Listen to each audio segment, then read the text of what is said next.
Hola, cage fighting connoisseurs. This is KidNativeBloodyElbow.com, and we are here for the MMA Vivisection of UFC Fight Night, Alves versus Condit, or UFC Fight Night Brazil, maybe UFC Fight Night Guyana. And what's the number? Is this UFC Fight Night 67, I think? So what a treat we have for you. It got so-so on the care don't cares, but we're going to dive right in and pretend like we care about every fight. We're going to have predictions, previews, and odds for every bout. Connor Rubish and Zane Simon are here with me. Zane, your thoughts on the card overall, and put on your Uh, happy I'm face. I'm actually interested in this. Like I worry about the main event because I don't know that either guy is gonna look like the fighter they used to be. I already know that Thiago Alves doesn't look like the fighter he used to be, but I'm especially worried that Condit's not going to.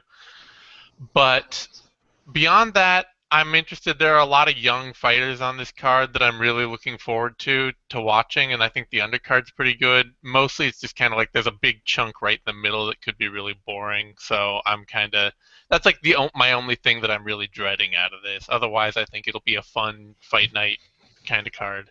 And the hours of commercials on Fox Sports 1. Connor, Yes. your thoughts? And dapper new look. Oh, thank you so much. Yeah, I pretty much feel the same way about it. It's kind of weird. I look at this card compared to the one that's coming up after it, and even though the one after it has more names, I think I like the fight matchups on this one better. Hmm. It's got some good prospect matchups on the undercard. I'm always down to see Carlos Condit fight, and to me, the question of will he or won't he look the same as he used to is reason enough to see him fight. I'm interested to see if he can return to form or not. Um, and then Charles Oliveira is a selling point for me on any card, so yeah, I'm pretty down with it. All right, well, cool. Let's dive right into it. We've got two fights on the Fight Pass prelim card. It starts at 7 p.m. Eastern. This is Saturday night. The card is live from Guyana, Brazil, which I believe this is their third or fourth time at the same venue. So, welterweight, Luis Dutra and Tom Breeze. Connor, you can go first. Yeah, pretty solid fight. Tom Breese is a guy to watch. He's been where has he been fighting? Bama, I think, and turning in some pretty solid performances. He's got a kind of a weird style because he kind of reminds me in a lot of ways of the prototypical English fighter, but also of much more of a modern mixed martial artist, where he doesn't have the fantastic wrestling that you expect from somebody to be really successful in martial arts today, but he's opportunistic enough on the ground to cover up that a little bit. He's got a nice, solid striking style. The biggest thing for Brees at this point is that he just moved to TriStar very recently, which is a great place for developing prospects and kind of cleaning up little flaws in technique. He's kind of, in terms of aggressiveness and how much he hunts for the finish, especially on the ground, he reminds me of early Rory McDonald. And though Rory McDonald had a couple of uninteresting spots in his career, I think you can say that his time at TriStar has really been good for him. And he's turned into a really solid top-level fighter. So hopefully we can see the same thing from Brees. Dutra's a solid guy. You know, we could. The only thing with Dutra that I think it's easy to pick against him here, but in his last loss to Kiichi Kunimoto, that was his first fight in I think 2 years, and he's got a lot of experience under his belt. It's possible that he may have just had some ring rust going into that fight. He's fought some decent competition, so Dutra could very well be a really tough test for an inexperienced guy like Breeze, especially because he's pretty well rounded. And And if he Breeze has gets had a ref that'll let him elbow you to the back of the head, he could be deadly. yeah, absolutely. Or a ref that'll maybe call off the fight with a guillotine that's like half locked in. That'd be nice, as we've seen in Brazil recently. So but Dutra's crafty on the ground, and Breeze has shown a little bit of vulnerability there, even if it's also where he finishes most of his fights. So I'm gonna pick Breeze, but I am expecting a fun fight. It's one of those veteran versus prospect matchups that are always interesting. And Zane, your take? Yeah, I think the big thing for me with Dutra is that he kind of tends to fight like the athlete he isn't. Like he's really exciting and aggressive, and he's a good athlete, but he's not an amazing athlete. And I think it's led to him getting hurt a lot. Plus, I've heard that for a long time he was like a part-time fighter. He was also like a motorcycle courier full-time. So he's only recently started training full-time. So that could be a big boon for him, or it could just mean that he's kind of, finally getting all his shit together a little too late to put together any kind of serious career. But Breeze has, I mean, I really love for a grapple heavy fighter on the regional circuit, he's got a really nice UFC ready game. Mhm. He's, he's huge for the weight class. He's 6'3" as a welterweight. And he's really a controlling grappler with an aggressive sub hunting game. So he's not the kind of guy who's gonna just try and latch on to a heel hook or an arm bar or a triangle choke off his back and take whatever submission he thinks he can get and will probably fail to get in the UFC. He's the kind of guy who will get top control, work his way to the back, look for the choke or work for the arm triangle or work for the safe subs from control positions, and he's really good at it. So even if he doesn't submit Dutra, I think he's got the kind of game that's going to win rounds. Whereas Dutra has more the kind of game where he'll try to land a huge flying knee or a spinning kick or something like that, and if they don't work, he's going to end up stuck on his back fighting off submissions. All right, and the odds makers like Breeze as well, although it's a fairly cautious line. It goes anywhere from -155 all the way up to -180, and Dutra is the dog at +125 all the way up to +152. So fairly close line on that fight, although everybody likes the undefeated prospect from the UK. And the other fight on UFC Fight Pass is women's strawweight Juliana Lima versus Erica Almeida. Zane, you can go first.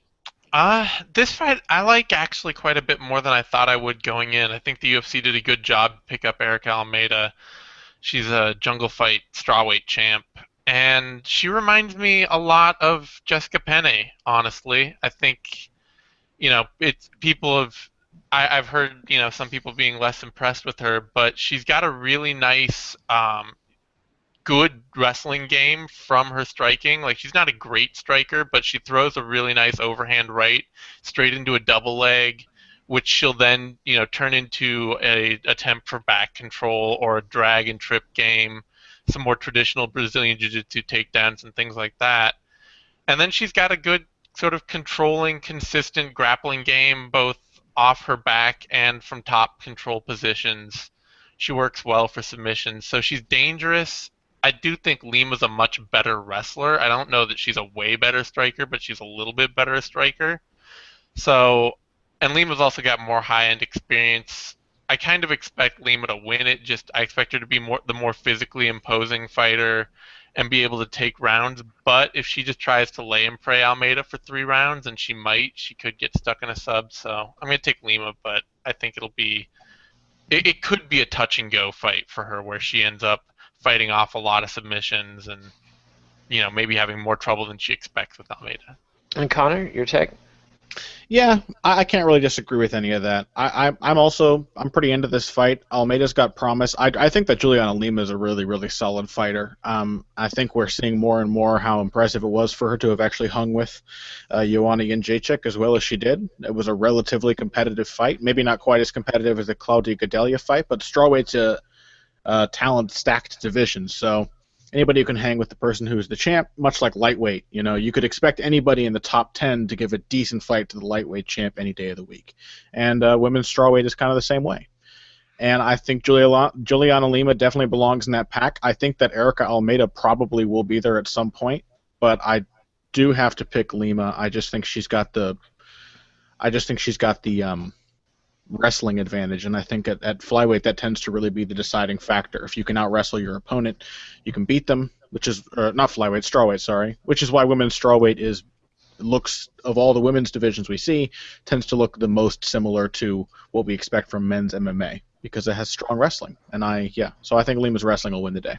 All right, and the odds makers like Lima too. They've got her favorite at -190 all the way up to -210, and Almeida is a dog at +155 all the way up to +175, and that brings us to the first fight on the UFC Fox Sports 1 card, featherweight Lucas Martins versus Mirsad Bektic. And Connor, you can go first. This is a hell of a fight. I think this is easily one of the best fights on the entire card. I'm so high on Mirsad Bektic. I think he is.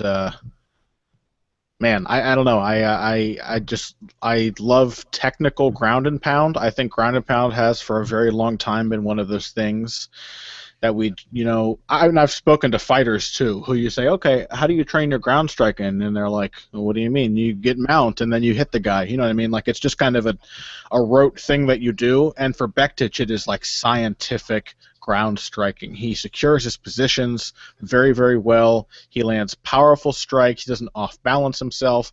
And he uses his strikes to further his grappling as well. Something that like Dominic Cruz does really well, where if a guy is posting, you don't have to get into a wrestling fight with him and take his post out from under him. You just hit him in the face, and he'll drop his post on his own to cover his face, and then you can take his back. Stuff like that. Bektic makes those little transitions on the ground really, really well.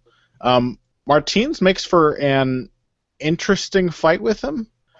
I don't really think I can really say he's going to be super competitive with Bektic. It's really easy to be high on Bektic after that mauling that he gave. Who was his last fight? Paul Redman. Paul Redman, and he like absolutely tore through him. Yeah, I mean, I think Bektic might knock Martins out, honestly. Redmond's crazily enough one of the things. Give us a round and a time. Oh, which hand is he going to use? Which hand? Right elbow, round 3. I mean, one of Redmond's big advantages against Bektic is that he didn't put up much of a fight. Like, he wasn't creating a lot of opening because he was so terrified of the pounding that was being put on him. So it was like this slow, measured beating. And Martins isn't likely to do that. And so Bektic is a finisher when he's given a chance. So either way, I think it'll be a beating from Bektic. And Zane, do you agree?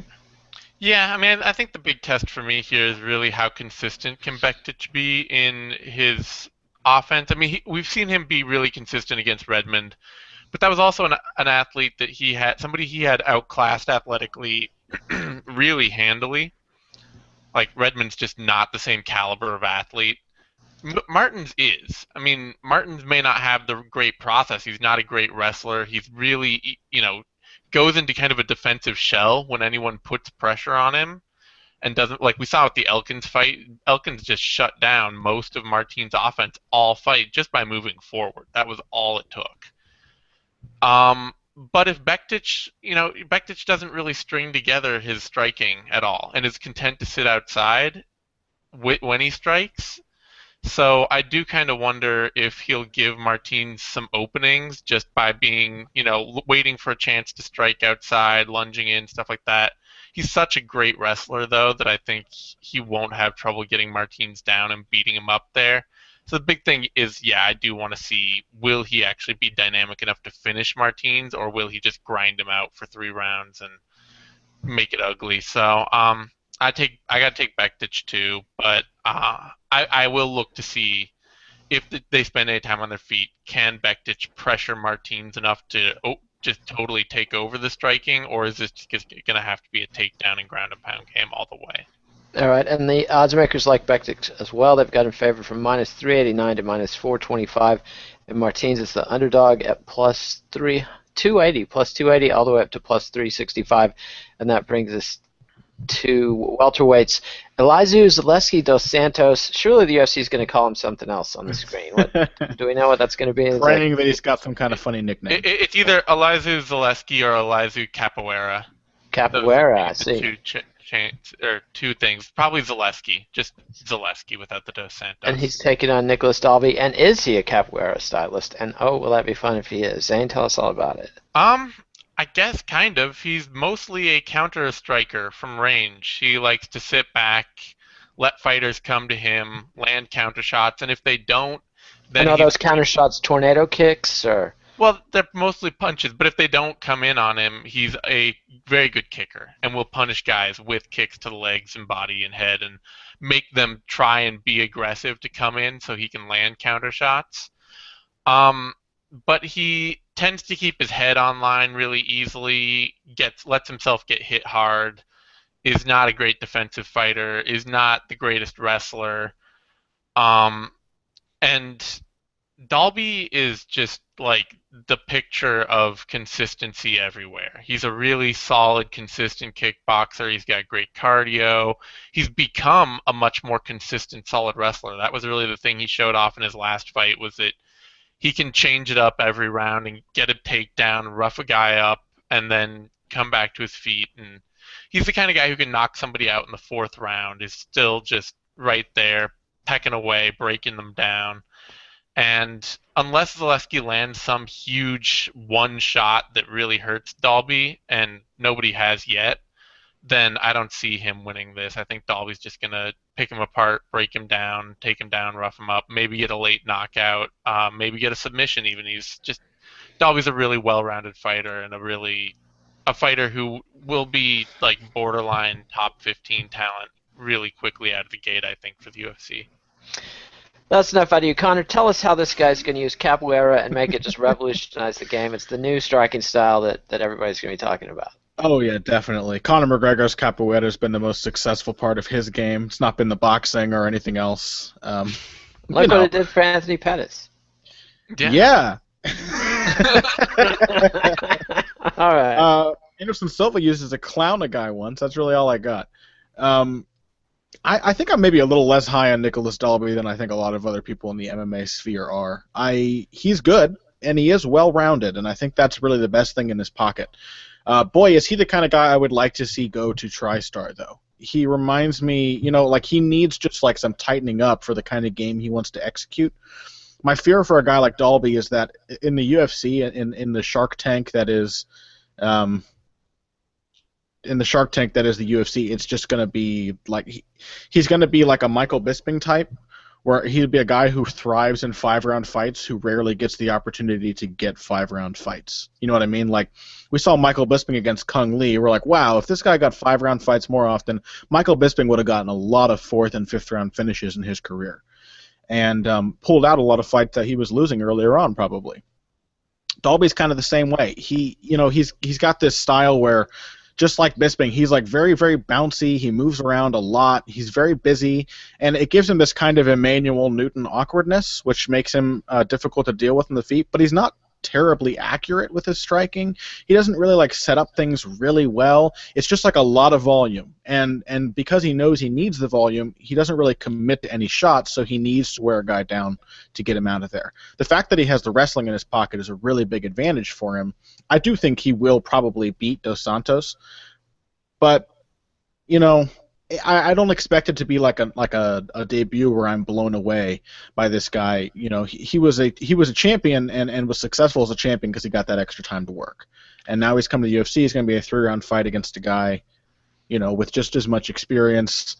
Going to try and counterpunch him. The openings are there for Dalby. I don't think he has spectacular defense. I just don't think he's going to really amaze. I will go on, Zane.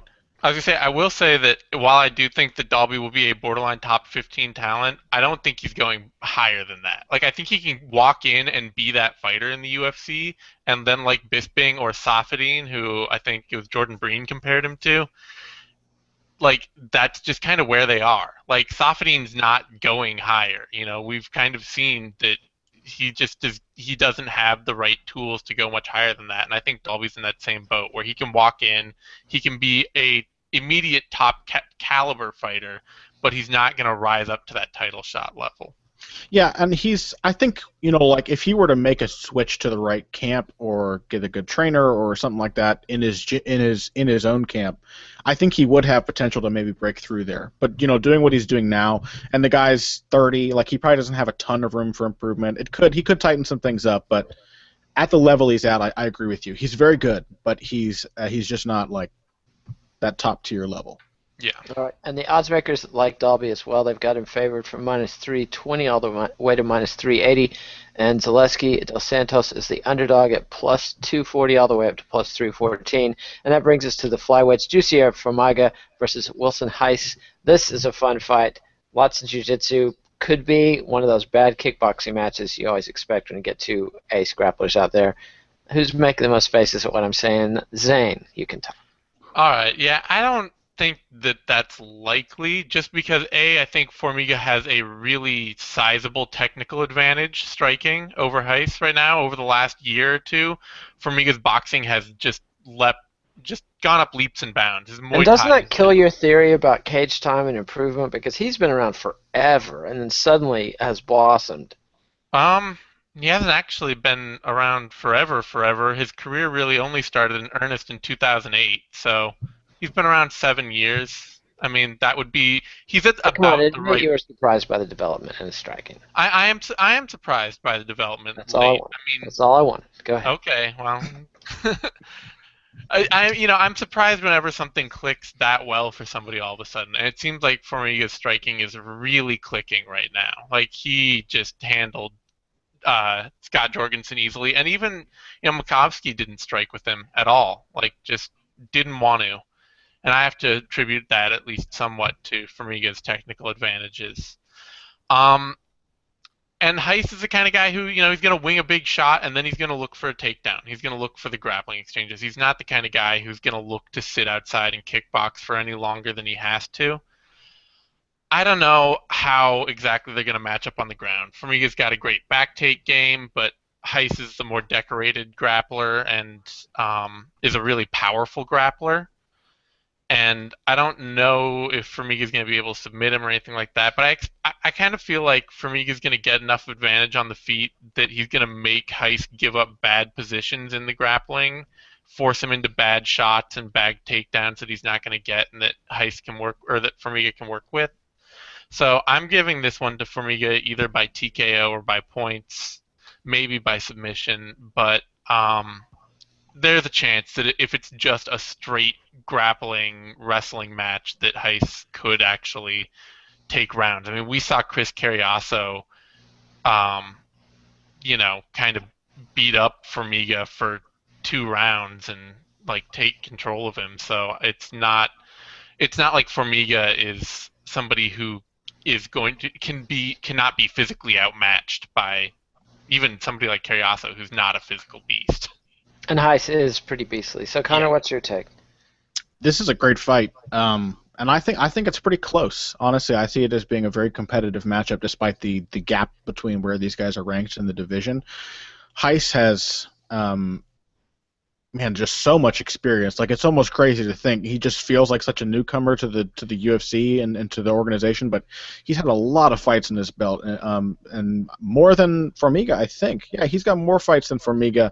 He's been around the block. He's had some bad losses. One of the biggest questions about Heiss is kind of the fragility, like how durable is his chin? Can he really take a shot? The fortunate thing is he's always responded pretty well those times that he has gotten buzzed. He tends to come back and look for positions. He doesn't tend to freak out too much. There might be some momentary panic, but he collects himself and fights on. Formiga, on the other hand, his problem has always been kind of giving away fights. And I think that the fight with Zach Makovsky was a really interesting one because Makovsky has sometimes done the same thing, and Formiga was able to be the one in a contest of 2 guys who sometimes give away the competitive edge, was able to be the one who refused to do that. I think that Makovsky fight may have been a big stepping stone for Formiga, and it was the one where we really saw his striking come together. He went against a credible striker in Makovsky and really convinced him not to strike with him, and then he was just as good on the ground as he's ever been, and was just like a backpack for half of that fight as Makovsky was just desperately trying not to get choked out. Yeah, I don't know, man. I don't think I can confidently pick Formiga. Heiss is a good striker. He's powerful. He's very, very fast. Formiga's not particularly quick for a flyweight. But I got to pick Formiga. I think he's got more momentum right now. I think that parts of his game are really coming together. I think ultimately Heiss will be a really, really talented journeyman, like a guy who will be a great gatekeeper in the division, and I just get this sense from him like he just never is going to breakthrough. I don't know if that's unfair, and I'd be happy to be proven wrong because I love watching him fight, but I think I got to go with Formiga. All right, and the odds makers like Formiga too, although the spread is pretty narrow. It's -145 all the way up to -160 for Formiga, and Heiss is the underdog at +115 all the way up to +138. And that brings us to Honey Jason versus Damon Jackson, featherweights, rounding out the Fox Sports 1 prelim card. And Connor, you can go first. Sure. This is a good fight. Man, I keep saying about all of them, but I'm looking forward to this card. I think we're guaranteed to have some fun action, some guys who are worth keeping an eye on. Maybe not one that you have to sit through the prelims if you're not a super hardcore fan, but you will be seeing these guys' names pop up again. I think that's definitely the case with who are we talking about?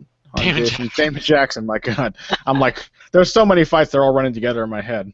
That you'll definitely remember the name of this guy who I can't remember. I think it's definitely the case with Damon Jackson. I really like Damon Jackson's skill set in a sport that's kind of dominated by guys with good reactive takedowns. He's got really good reactive takedowns. He's got really nice slick entries. He's got a beautiful knee tap that he uses to finish some of those entries into the clinch. One of his greatest skills is that when he gets you into that close range, he doesn't really give you a lot of time to think about position. He tends to find the weak plane, attack it, and drop you to the mat. Honey Jason is a difficult fighter to do that against because he, not only is he pretty stable, he's friggin' wild and he's very, very strong. Like, he is a physical specimen as a fighter. We saw how he may not be the most physical specimen in his last fight when he got out-physicaled by Robbie Peralta, but he's very similar to Peralta in that he is dangerous for anybody any day of the week. I'm not sure that I feel like Damon Jackson's ready for Jason at this point. I think that he's, he doesn't have watertight defense. But the openings are there for those takedowns and for that ground game. Jason is going to run into his opponent and give him his hips at some point during the fight. That's just what he does. So I am expecting a fun fight. I'm going to go ahead and pick Jason. I think he's a safer pick as the guy with more experience, the guy with the power, but should be interesting. If Jackson can pull it off, it's a really, really big feather in his cap. All right, Zane, are you going to play it safe too? Yeah, I mean, the thing for me is just that the only people that have beat Jason recently are guys that can match him physically. Guys that can go in there and are, and be just as tough and strong as him. Robbie Peralta is sort of the prototypical great athlete with low skills, and Jeremy Stevens, he's a great top-tier fighter. Like, he's been a top-tier kind of guy for a while, especially athletically. Somebody who's always had the athletic tools and has taken a while to build all the other skills. And Jamin Jackson, yeah, he's a nice controlling grappler, wrestler, but I don't know that he's the kind of athlete that's just going to go in there and hold Jason down and really make the fight tough on him. Jason's just so dynamic and so able to pull out, big things. And even on the ground, like, he's the kind of guy who will, if you give him an inch, take it absolutely and lock up some really tough submission. And I don't know. I don't see anything from. I see a lot of technical things from Jackson that are nice, but I don't see any of the physical tools that make me think, oh, this guy's just gonna absolutely be able to handle somebody who's a total dynamo in there. So how old is Jackson? He's 26. He is 26, yeah, and he's only been fighting since 2012. So we're talking 2.5 years into his pro career right now. Even only 2 years. Actually, started in mid 2012. So it's part of why I'm so impressed. I see him as technically I see him as a natural who, once he kind of grows into his body and fills out, becomes a little stronger, could really be a competitive guy in the division. Yeah. All right, this is just probably not the kind of fight he wins. It's a tough toss into the deep end.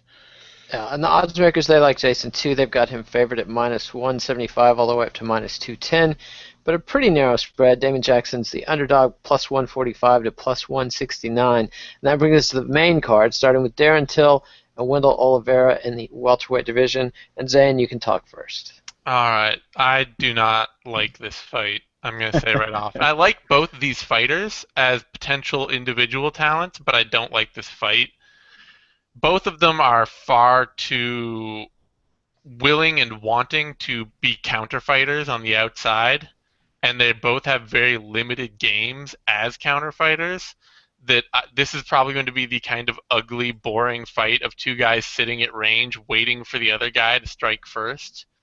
And Till's pretty much only a kicker. That's all he does is kick, and he does it well at various levels, but he only throws like one or two straight punches every now and then to get his opponent back, staying at range, thinking about his hands a little so that he can kick more. And Wendell Oliveira is the kind of guy, with a lot of time and space, he can do some really amazing athletic things, but mostly he's looking to set up counter shots with his hands when you come in, and he'll keep his head on line and swing kind of wild, but he's got a lot of power, a lot of technique. I'm giving him the edge here just because Till's tendency to not set up his kicks in any real way leaves him very open to getting countered by a hard puncher. And then Oliveira's just got a ton of experience. He's faced a lot of high-level opposition on the Brazilian circuit. He's basically fought every name Brazilian opponent regionally. And he seems just like the guy who's more likely to win that narrow decision when it comes down to it, but I fully expect this to be the kind of fight that's just 3 rounds of ugly, Uriah Hall-like waiting and trying to find that perfect strike and never landing it, and an ugly split decision that nobody really wants to watch. You've got me lathered up for this one. Connor, your thoughts? Yeah, I agree. I think, man, somebody needs to hand Joe Silva a copy of the old boxing promoters trifecta and just give him an idea of what styles match up well together. Because I think no old school promoter worth his salt, to satisfy his mob ties, would ever match 2 counterpunchers together. It's just almost never a satisfying conclusion. On rare occasions, one of those guys will think, okay, he's the counterpuncher, we can't both counterpunch each other, so I'm going to have to come forward. And then it turns into a fun fight, because if counterpunchers do one thing well, guys who are really pure counterpunchers, is they exchange punches, and often in combination. Till's not quite there as a counterpuncher yet. He may be the guy who decides to pressure. Zane's right. Oliveira has a hell of a record. His resume on the Brazilian circuit is really, really strong. He's fought a who's who of just local journeymen, really experienced. He's a veteran who has beaten a lot of veterans and lost to some too. But he's a good fighter. He looked pretty damn good in his last fight against Ponzinibbio before getting knocked out. I think he was winning the fight up until he started to get hit with those big punches. Ponzinibbio's tough. He throws hard. And it was the volume that undid Oliveira, and I do not see volume being his undoing from Till. I think Till is another guy who we will have our eye on in the future, who has a lot of potential. He's very technically sound right now.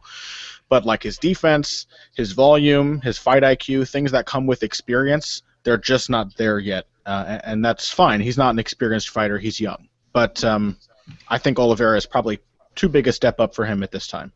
All right, and the odds makers have Oliveira favored, although not enormously. Odds range from -110 all the way up to -125, and Darren Till is the underdog at +100 all the way up to +105, so an incredibly narrow band. Actually, a couple -105s and -103s in there as well. So that brings us to Francisco Trinaldo versus Norman Park in the lightweight division, and you can go first. Who was that? Which name? Park and Trinaldo. No, I didn't hear who you called. Who you picked to go? I called you. Okay, the audio cut out. It wasn't my fault. It wasn't Connor's fault. So, I just want everybody to be clear on that. It was Zane's fault. Has Norman Park been ruined by Alliance? Is he another fighter to have been ruined by Alliance MMA? His name is Mud. Yes. I was really, really high on Norman Park, and I've just seen such a. You keep saying you're high on fighters. You got to remember that bath salts are the official sponsored drug of MMA Nation. So go ahead. I get high with Norman Park. That's what I meant to say. Not officially. Don't Let's not. That's also illegal, Connor. Let's. Just joking, kids. Just joking. Yes. Go ahead. Just not joking.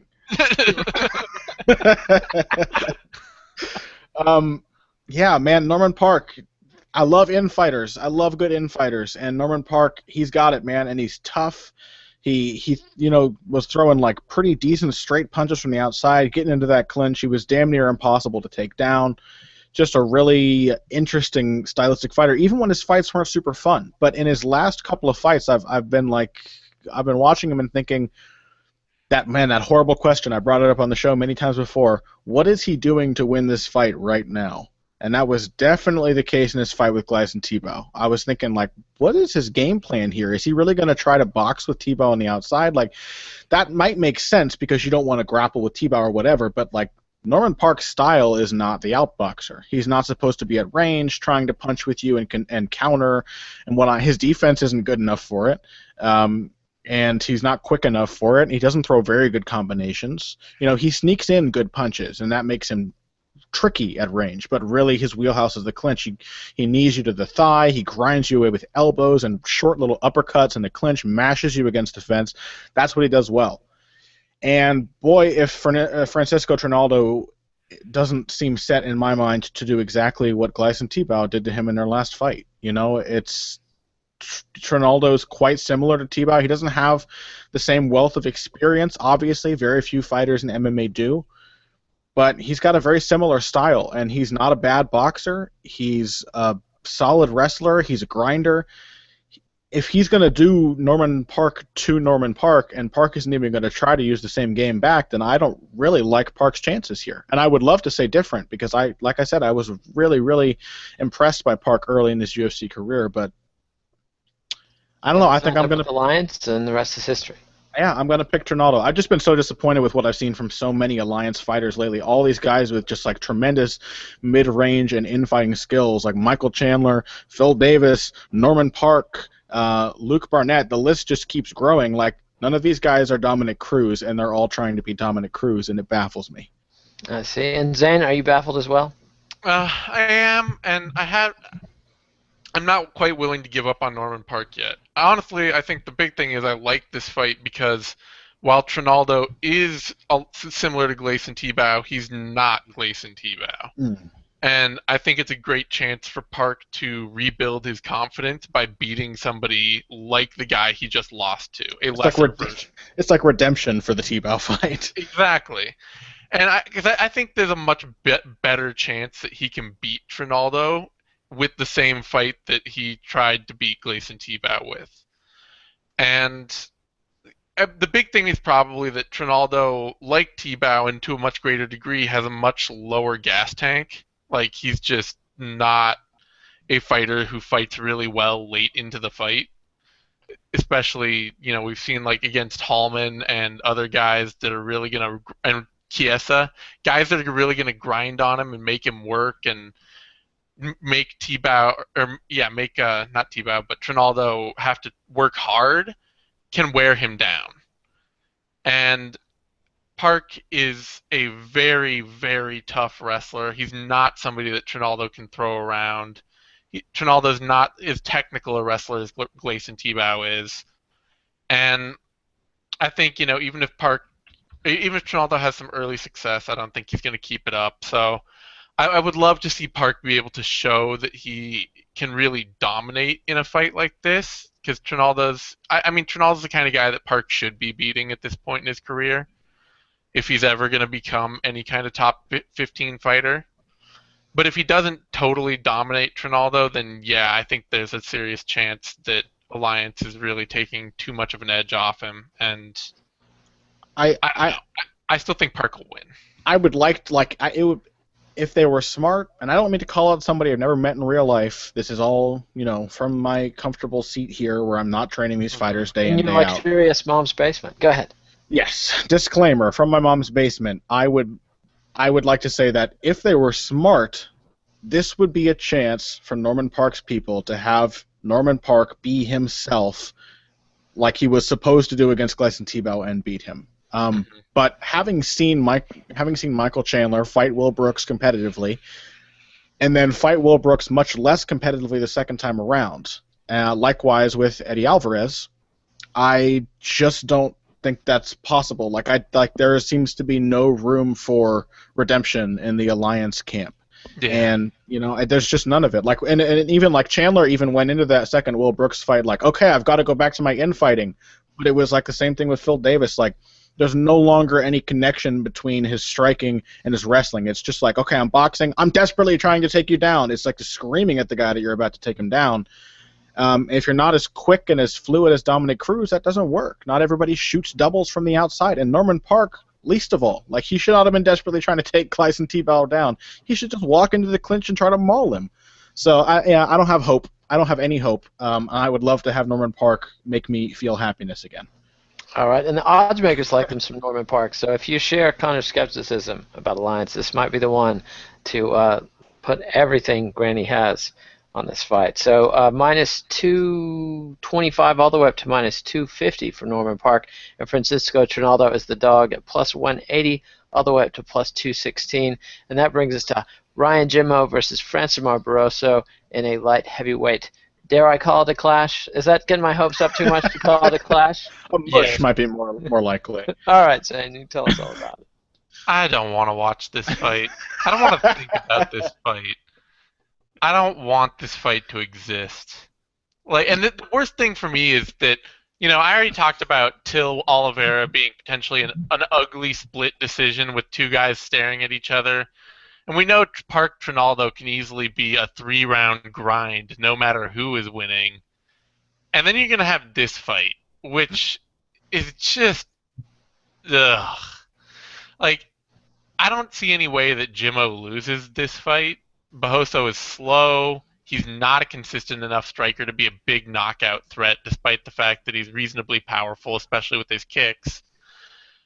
And he's not a good enough wrestler or grappler to easily dominate the fight there. I mean, Jimmo is probably a better wrestler, and maybe not a better grappler, but not so much worse a grappler that he's going to get subbed, and a better striker. The thing is that Jimmo is also not, he's hyper risk averse. If he's not landing the one big kill shot or being pressured by somebody like Sean O'Connell, who's for as messy, as much of a technical trash bag that Sean O'Connell's game is. Jesus. O'Connell, he's really good at pressuring people. He will stay on you and stay in your face and hit you with shots and force you to react to him. Barroso is not that guy. Barroso is a guy who couldn't find Ednaldo Oliveira to save his life. Just could not get him and track him down.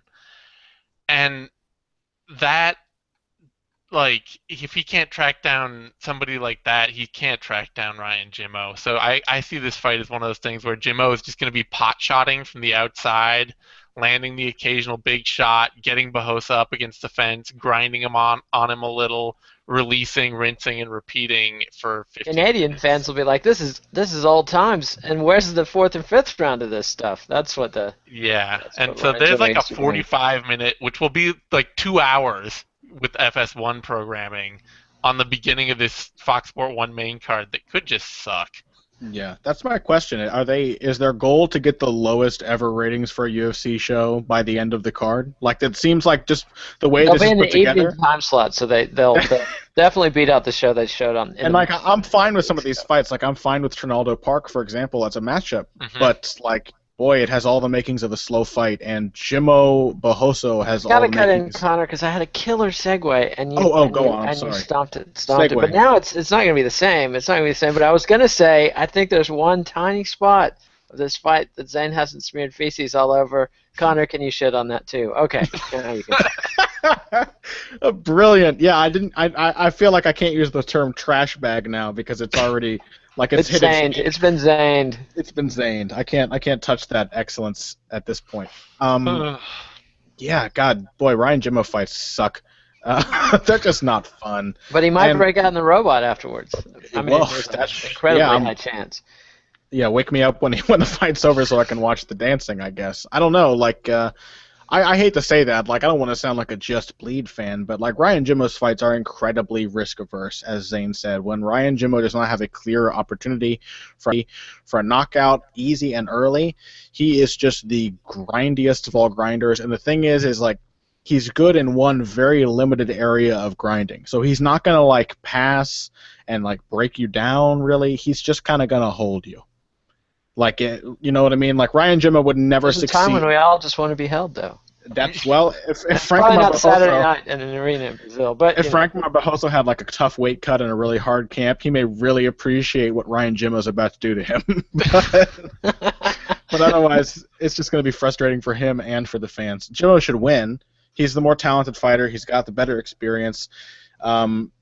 I think he's a little better as a striker, though I really think Jimmo's karate background is way oversold. I don't think he's a great striker by any means. Yeah, it's just watch something else while this is going on. All right, well let's move on then. Jimmo is heavily favored, minus 245 all the way up to minus 280, and Barroso is the underdog at plus 215, plus 197 all the way up to plus 230, and that brings us to Alex Oliveira and KJ Nunes in welterweight action, which is Nunes historically a lightweight. So, Zane, you can talk first. All right. I think they should switch the order of the Nunes and Oliveira fight with the Barroso and Jimmo fight, and then just play the Nunes Oliveira fight over again over the Jimmo Barroso fight, and like make that a dark bout. That would be like the best possible thing, because this fight should be awesome. Like this should be a fantastic fight, and I'm really excited for it. I think Alex Oliveira is going to be a super legit talent in the UFC. Maybe not a top 15 fighter ever, but he could be the next KJ Nunes. Like, he could be that next guy that can be a main card attraction, an action fighter, and a borderline top talent. And Nunes is probably on the way out of that. I think this is the fight that's going to show people that he's on the way out of that. One of the things I think that, I don't know, I think that we start to see a little with fighters as they get older is that as they slow down, they foul more. They start to get a little sloppier with their technique, a little more desperate to keep fights right in their wheelhouse. And you see them, I think, like that Nunes performance against Cruikshank, where he poked him really hard in the eye. That felt to me like the eye poke of somebody who's slowing down. Like, I need to keep you at range. I'm pushing at my hands in your face to keep myself on balance and keep you away from me, because I can't create that separation with my feet and my hands anymore with my technique. Like Faber against Rivera. Yeah, like Faber against Rivera. See, exactly. I thought that was more of I'm losing this fight. I'm an old dog with some nasty tricks. It could be a little both. It's kind of one and the same to a certain extent, you know. Yeah. It's like getting desperate, realizing that you're losing the fight and somebody's closing in and fighting you right in the pocket, and the only way to get that space you need, where you used to be able to step back and fire off a sharp counter, is now I got to put my hand in their face and get them out of my way. So veteran move, desperation move from slowing down. It's kind of the same thing. So I think Nunes is, he's losing a step. Oliveira is a huge guy, big lightweight. And he's got a perfect striking style for MMA. He keeps a wide base. He keeps his hands low. He moves well. He moves his head well. And then he just, rips off really sharp combinations. And he's got power. He's got speed. And I think this is, I could see Nunes getting knocked out here for the first time in his career. Or first time since Elite XC against Charles Bennett. And if not, I still think Oliveira roughs him up, and this should be the kind of fight that makes Oliveira suddenly a mainstay action fighter with a win like this. This would be a huge win for him. All right, and Connor, your thoughts? Yeah, I think Oliveira is going to be the first guy to knock Nunes out. Moving up to a higher weight class against a guy who looks compared to other lightweights the way that Chris Weidman looks compared to other middleweights. Oliveira is a big dude. He packs as much power as you would expect. Although this is at welterweight, right? Yeah, it's a welterweight. Either way. I mean, Oliveira is naturally suited for welterweight. Oliveira's got a frame where he might even be able to compete at middleweight. He's a big guy. And KJ Nunes has always looked pretty normal at lightweight. Add to that the fact that KJ Nunes is slowing down. Did KJ Nunes fight George Sotiropoulos not long ago? Yeah, a while ago. Didn't he get almost outboxed by George Sotiropoulos? Yeah. Yeah, I think we've really seen Nunes start to slow down significantly. I think it probably happened in the first Nick Diaz fight, because in the rematch is the last really, that was the last performance we've seen from him where he really looked like he had a clear idea of what he was doing. He wasn't getting tired, getting desperate, swinging wildly. He's just, for a guy who was already pretty one-dimensional, he's becoming more and more one-dimensional as he ages, and that one dimension is becoming less and less potent. He doesn't really have the telltale. He doesn't strike you as a guy who's going to put you away at any moment. He strikes you as a guy who's vulnerable at every moment. And Alex Oliveira is a guy who can put you away at any moment. He's got a great chin. I think his stamina will be better at welterweight than it was against Gilbert Burns. It was the one failing that he had. And His defense is solid. He counters well. He throws combinations. He's accurate. He hits hard. Like, it's just a horrible, horrible recipe for KJ Nunes. So yeah, I'm calling Oliveira by knockout. All right, and Olive's favored, although not by as wide a margin as you think. Listen to our panel. He's out there at anywhere from -125 all the way up to -135. And KJ Nunes is the underdog at +105 all the way up to +115. And that brings us to the co-main event, Charles Oliveira and Nick Lentz in a rematch of a fight they had at lightweight a few years ago. Now they're at featherweight. This time, no dirty doings. That's what I'm hearing, is that there won't be any disqualifications. This will be a good, clean fight to the finish. Connor, what do you think? What's it like to be a replicant, Nate? That's just my one question. Your voice This is the went point at all, which I have to blast you. You know, like no, your voice went all robot there for a minute. It was the most terrifying experience of my life. This is you know, again, this is how I give myself away. You've the Blade Runner. You're gonna have to blast me now. So talk about the fight. I'm coming, but first I want to break down Lentz Oliveira. Great fight, really interesting one. It was really interesting the first time around. I don't really feel like I have a good idea of where Lentz stands right now, in terms of his potential. I feel like I haven't seen him fight in ages, and I feel like I haven't, even in the fights where I have seen him, I haven't seen like peak potential Nick Lentz. You know, like, I don't know. I just feel like I've seen a diminished version of him for some time, and that I haven't seen the real Nick Lentz in quite a while. And maybe a measure of the kind of competition he's been stacked against. You know, a guy whose style is wrestling is not going to look great when he's trying to do it to Chad Mendes, even a version of Chad Mendes with the flu. Charles Oliveira, on the other hand, is a complete opposite story. He is the opposite of diminished. He's augmented. Each performance, he looks more impressive. He has turned into very much like a Donald Cerrone or a Carlos Condit of the featherweight division. This guy who is just an opportunistic killer. Loves to play guard, loves to be aggressive from his back, also much more aggressive on the feet. And he's actually gotten a little better of not going to his back, you know, like not just accepting it anymore. He's got a really good clinch game, which makes it dangerous to get in on his hips. Lentz is always going to be a tough matchup for a guy who prefers to play guard, a guy who allows himself to be put in his back. So that's really the big question here for me. I think one thing we can say about this fight is that we will see Nick Lentz in Charles Oliveira's guard for substantial portions of the bout, and that's unlike some of the earlier fights on this card, that's a fun prospect to me. I want to see that position because I want to see how potent Oliveira can be against a top position control fighter like Lentz. But I would also really be encouraged about Oliveira's future potential if he could stop some of those takedowns, punish Lentz with some knees and elbows up close. I guess my language is giving away the fact that I'm favoring Oliveira here. But, man, it's tough. Like I said, it's tough for me to say where Lentz is. If Lentz comes in and looks like the Nick Lentz I saw 2 years ago, it could have a really tough night for Charles Oliveira. But Oliveira. All right, and Zane, the thing to me, the difference is that Oliveira back in the day had this balls to the wall, devil may care, go for it style, and I think that disqualification loss to Lentz sort of derailed that style and introduced just a shade of hesitancy into his game we've seen since.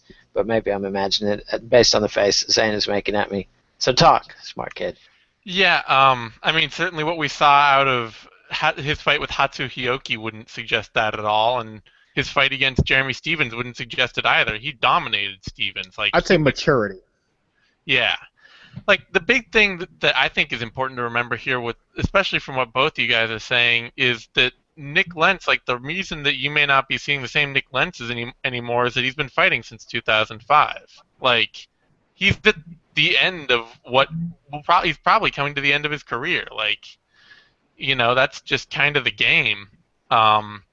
And he's always been the kind of fighter that, like, looks good for 2 rounds and then loses the last half of the 3rd round. It's always been kind of a thing where I think of it like he's a great pressure fighter and not great at anything else. And so fighters will often get thrown off by him early and just, like, can't find any room to breathe at all. And then suddenly, like, the moment he slows down even a little and the fight gets later on, it's just like, oh, wait, this guy's not hurting me and he can't hurt me. And then Nick Lentz just starts to get shit kicked for, like, the last half of the last round.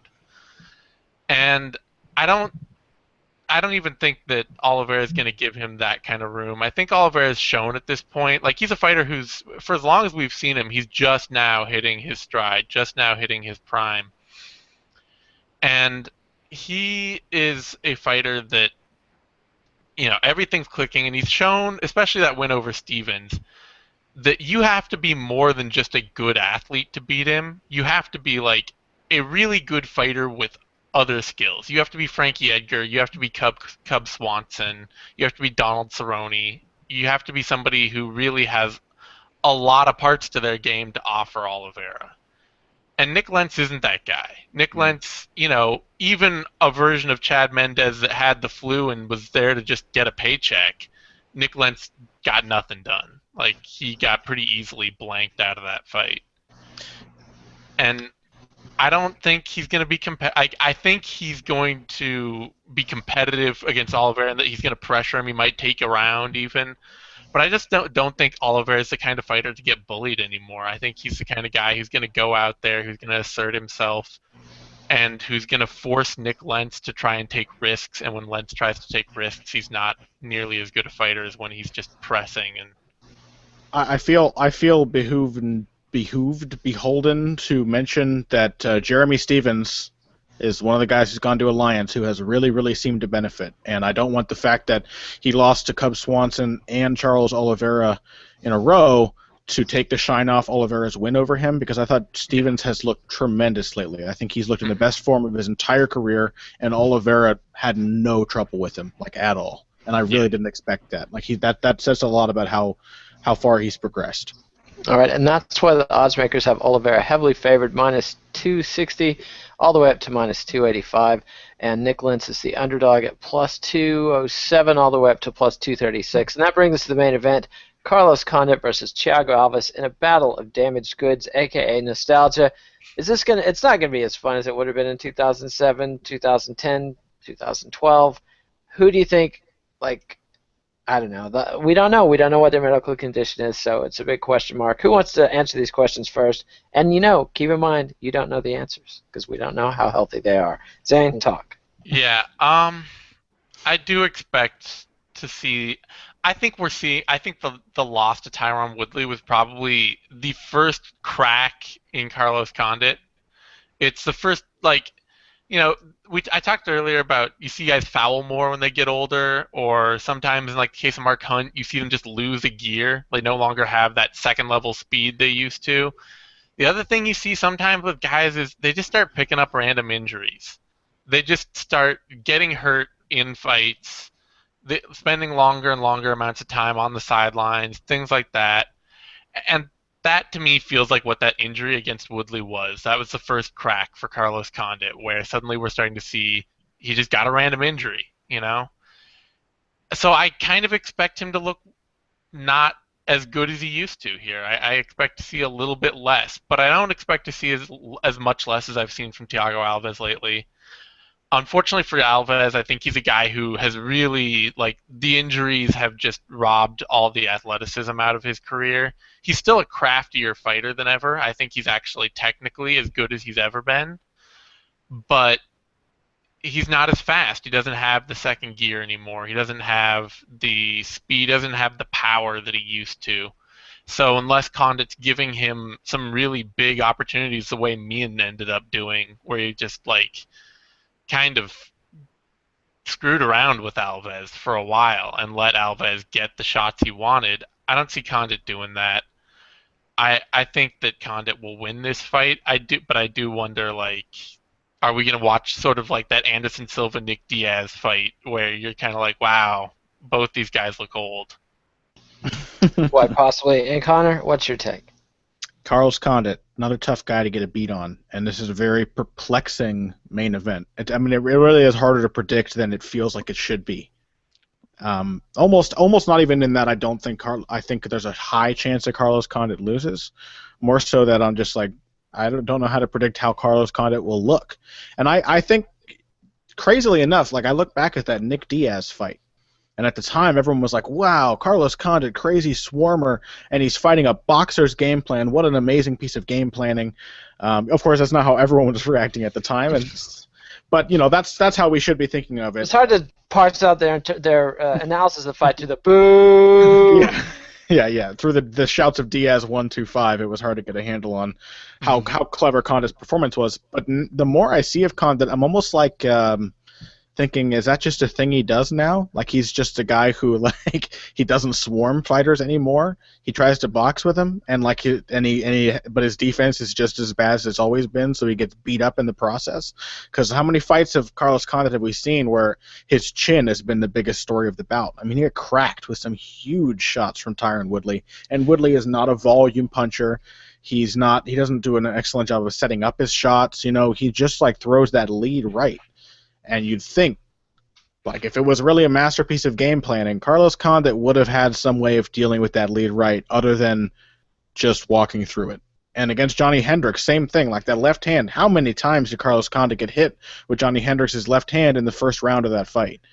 Just all over the place. And the thing is I've been dying to make a Johnny Hendricks steakhouse joke the whole time. You set me up.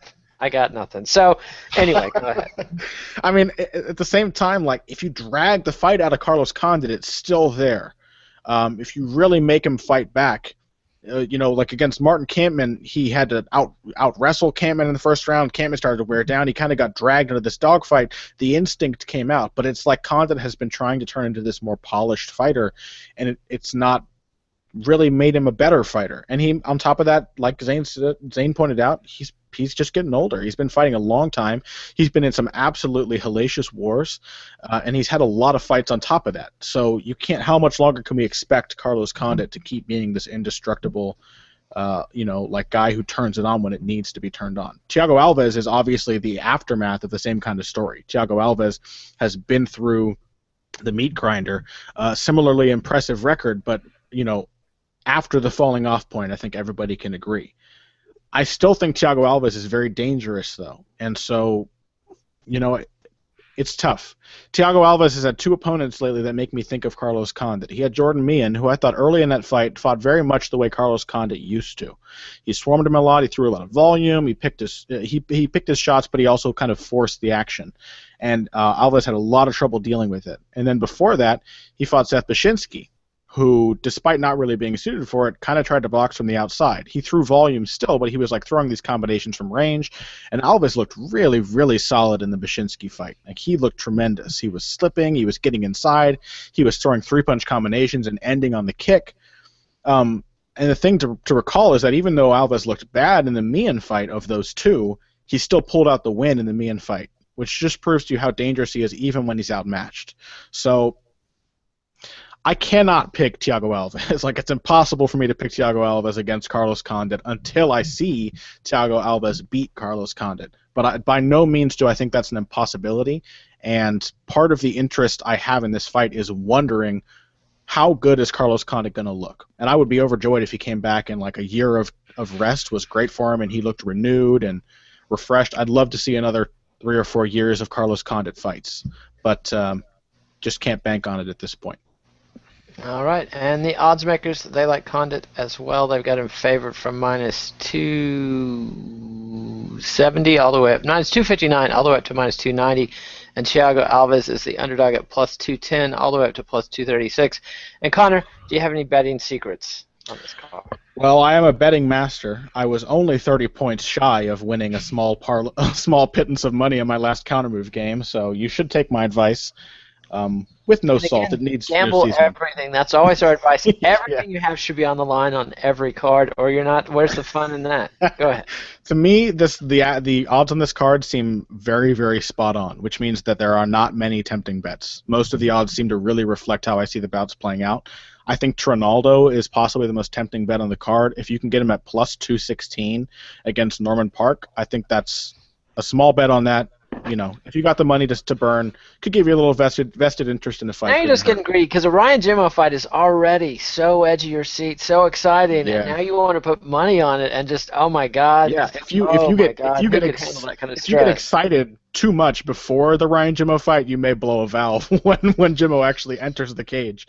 And then I actually like Oliveira at -260. I think he's pretty much got the win over Lentz on lock. I don't think there's any chance of him losing that fight. So I think you could. Famous last words. Bet on Lentz. Bet on Lentz. That kind of hubris is just begging to be humbled.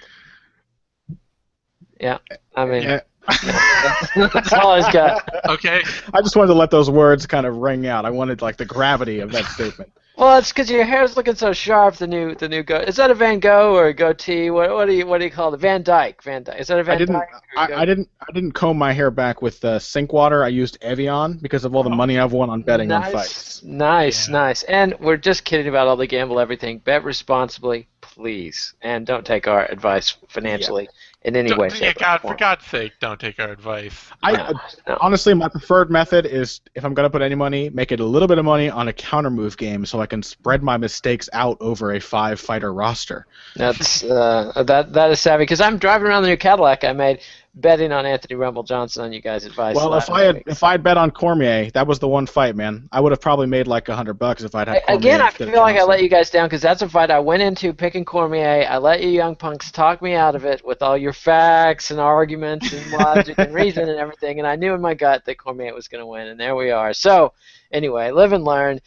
Remember, give us a thumbs up on YouTube. Subscribe to MMANation.com on YouTube. Follow us on Twitter at DZaneSimon, at BoxingBush, BUSCH, and at KidNate, and read us at BloodyElbow.com.